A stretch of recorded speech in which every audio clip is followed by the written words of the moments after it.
ሰላም ሰላም የሀሴት አካዳሚ ቤተሰቦች እንዴት ናችሁ? በያላችሁበት ሰላማችሁ ይብዛልኝ። በዚህ ቻናል አማርኛ፣ እንግሊዘኛ፣ ሂሳብ እንዲሁም ሌሎች የትምህርት አማራጮች ከጀማሪ እስከ ከፍተኛ ድረስ እያስተማርን እንገኛለን።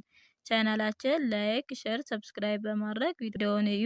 ኦንላይን መማር የምትፈልጉ ልጆች ታስል ካለ ደውላችሁ መማር ትችላላችሁ። ትምህርቱንም የምንሰጥባቸው አማራጮች በኢሞ፣ በቴሌግራም፣ በዋትስአፕ ይሆናል። ዛሬ ይዤላችሁ የመጣው አማርኛ ፊደላትን በእንግሊዘኛ እንዴት እናነባለን የሚለው ማለት ነው። የመጀመሪያችን ሀ፣ ሁ፣ ሂ፣ ሃ፣ ሄ፣ ህ፣ ሆ። የእነዚህን ተነባቢና አናባቢ እናያለን ማለት ነው። የሃን ተነባቢና አናባቢ እናያለን። ኤች ኤ እንደማን ይነበባል? እንደ ሃ ይነበባል ማለት ነው። የሃ ኤች ኤ፣ የሁ ኤች ዩ፣ የሂ ኤች አይ፣ የሃ ኤች ኤ፣ የሄ ኤች ኢ፣ የህ ኤች፣ የሆ ኤች ኦ። የስድስተኛ ፊደሎች ተነባቢ ናቸው። አናባቢ የላቸውም ማለት ነው። ያቸው ብቻዋን ተነባቢ ብቻ ነው ያሉት ማለት ነው። የሌሎቹ አናባቢ አላቸው። የለ ኤል ኢ፣ የሉ ኤል ዩ፣ የሊ ኤል አይ፣ የላ ኤል ኤ፣ የሌ ኤል ኢ፣ የል ኤል፣ የሎ ኤል ኦ።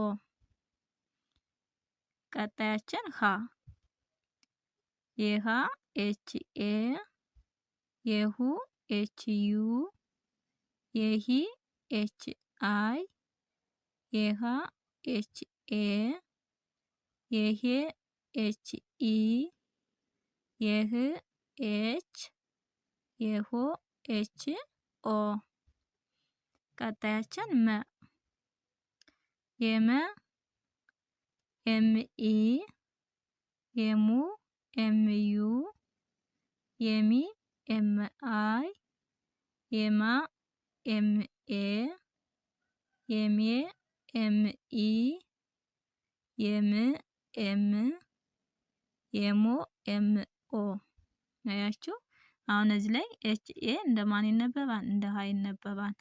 ኤች ኤ እንደ ሃ ይነበባል ማለት ነው። ኤል ኢ እንደማን ይነበባል? እንደ ለ ይነበባል። እዚህ ላይ የሃና የዚች የሃ ተመሳሳይ ናቸው፣ እንግሊዘኛውም ማለት ነው። ኤች ኤ እንደማን ይነበባል? እንደ ሃ ይነበባል። ኤም ኢ እንደማን ይነበባል? እንደ መ ይነበባል። ልብ ብላችሁ እነዚህን በደንብ መያዝ ያስፈልጋል ማለት ነው። ሀ ብለን ሁ ስንል የተለያየ ድምጽ እንዳለ ሁሉ አናባቢዎችም ይለያያሉ ማለት ነው። የሁለተኛ ፊደሎች የአማርኛ ፊደሎች ከላይ እስከ ታች ወገባቸው ላይ ምን አላቸው? ቅጥል አላቸው።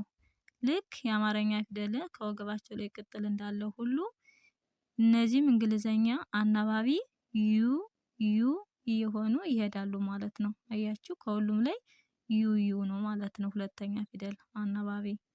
ሶስተኛም ስታዩ ሂ ስንል እግሯ ላይ ምን አላት? ቅጥል አላት የአማርኛ ፊደሏ ማለት ነው።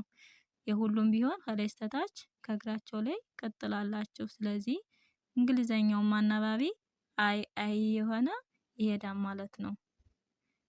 አራተኛ እንደዚሁ አያችሁ፣ ኤ ኤ የሆነ ይሄዳል አናባቢ ማለት ነው። የአምስተኛ ፊደሎች እግራቸው ላይ ቀለበት እንዳለው ሁሉ እንግሊዘኛውም ኢ ኢ የሆነ ይሄዳል ማለት ነው። ተመሳሳይ ማለት ነው። የህ የሁሉም ቢሆን ተነባቢ እንጂ አናባቢ የለውም ማለት ነው። የሆ አያችሁ ኦ ኦ ተመሳሳይ ማለት ነው። አናባቢዎች ተመሳሳይ። የዛሬን እዚህ ላይ ከሀ እስከ መ ያሉትን የእንግሊዘኛ ተነባቢና አናባቢ አይተናል። ቀጣይ እስከምንገናኝ በያላችሁበት ሰላም ሁኑልኝ።